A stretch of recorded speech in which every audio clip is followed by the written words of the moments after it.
Welcome back. I'm Charles Lewis, the Austin area realtor who brings you topics and discussions that will help you make better decisions when you buy, sell, or invest in real estate. Today I want to talk about Georgetown, Texas. It's probably one of the least talked about northern suburbs in the Austin metro. Everybody knows about Round Rock because it's so big. And everybody knows about Leander because it's been so popular for the last several years. But Georgetown is right here, just north of Round Rock along I-35 and east of Leander and Liberty Hill along Highway 29. In fact, in this area along Highway 29 and this area between Round Rock and Georgetown, it's hard to tell where one city ends and the other begins. One thing I find most interesting about Georgetown is within a very short distance, take this 10-mile stretch along Highway 29. In just that small area, you're going to find everything from a $300,000 starter home all the way up to a $3 million statement home in a golf course community. And if you stick around for this video, I'm going to tell you all about it.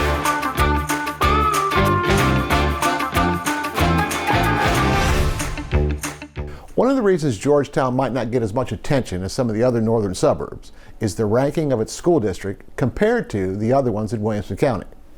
These are the 2023 rankings from niche.com. You'll see that Leander is number 2 in the Austin area, and down at number 5 is Round Rock. If we keep scrolling, we'll get to Liberty Hill at 9, and Georgetown comes in at number 13. Analyzing school districts is outside of my area of expertise.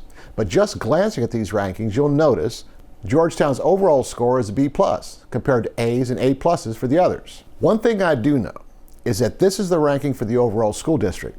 And within any school district, whether it's Leander, Round Rock, Liberty Hill, or Georgetown, there will be differences in the ranking of the individual schools, which is why it's so important to look at the specific schools a neighborhood is mapped to.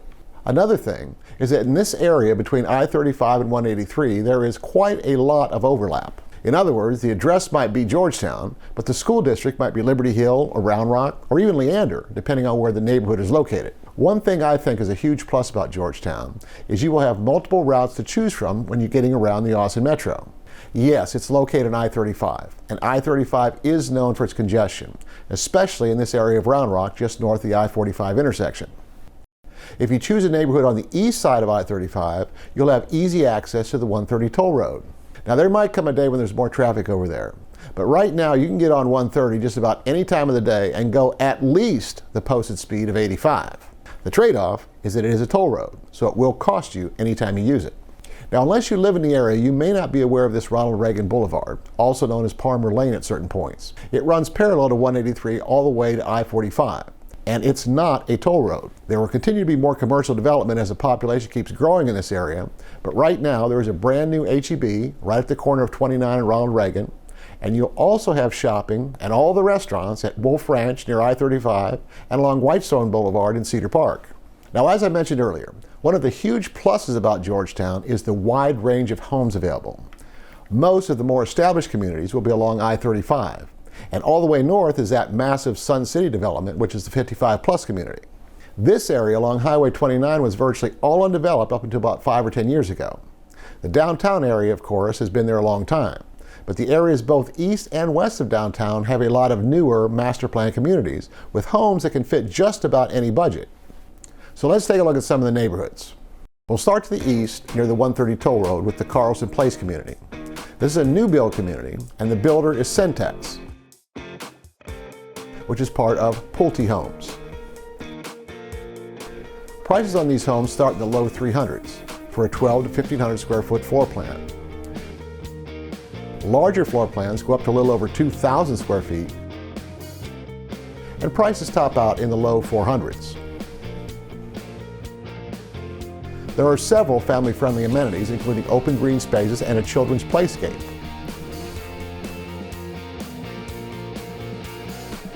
The elementary school and a brand new middle school are both within walking distance. And the entire community provides convenient access to retail and entertainment venues. Although this community is close to being built out, there is still a lot of construction going on, and there are homes available. For comparison, just outside Carlson Place are neighborhoods like Churchill Downs and the Meadows of Georgetown. As you can see, these are older homes. Most were built in the late 1990s. Most will also be much bigger than the new ones in Carlson Place. Many of the homes in these neighborhoods are at least 2,500 square feet. List prices for homes in these older neighborhoods are currently in the $500,000 to $600,000 range. The ones at the higher end of that range will often have contemporary interior remodeling. Next up, we're going to go a little west along Highway 29 to the downtown area. If you don't know, Georgetown is one of the best preserved historic downtown areas in all of Central Texas. Back in the 1980s, the city government offered tax incentives to renovate historic buildings, and investors took advantage. Just outside the downtown square is Southwestern University. It was established in 1873, and some of the homes in the surrounding area date back that far as well. There are only a handful of historic homes in this area that have not yet been renovated. Some along the main roads have been converted to businesses.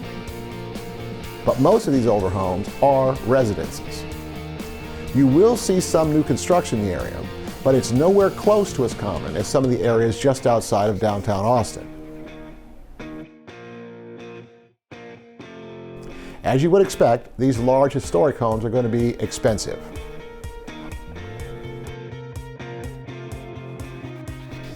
Some of the smaller ones though, especially ones that haven't been updated or renovated yet, you might be able to buy for under $400,000.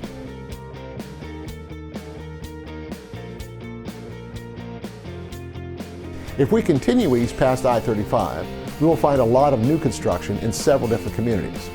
One of the largest is the Oaks of San Gabriel, and the houses there are reflective of what you will find in the other communities along Highway 29.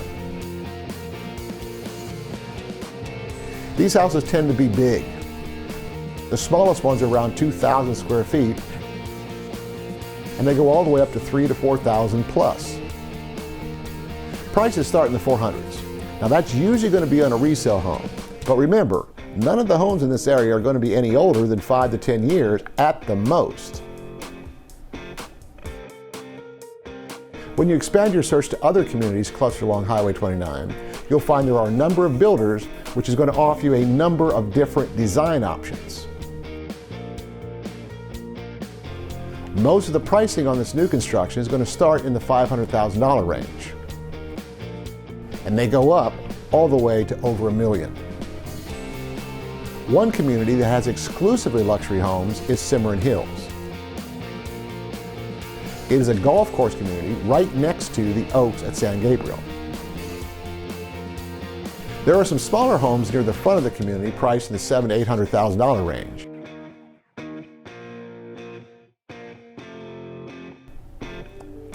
But all the big houses on the backside of the community will be over $1 million.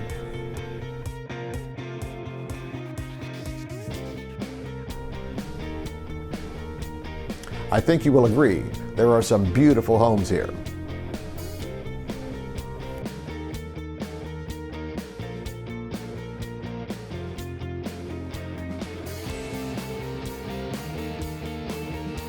I get emails, texts, and phone calls almost every day from people who think about buying or selling real estate here in the Austin area, and I would love to help you out too. If you like this video, you should check out this other one that I did. And don't forget to subscribe to my channel and hit that notification bell. All of my contact information is in the video description, so don't be shy. Let's make your real estate dreams come true.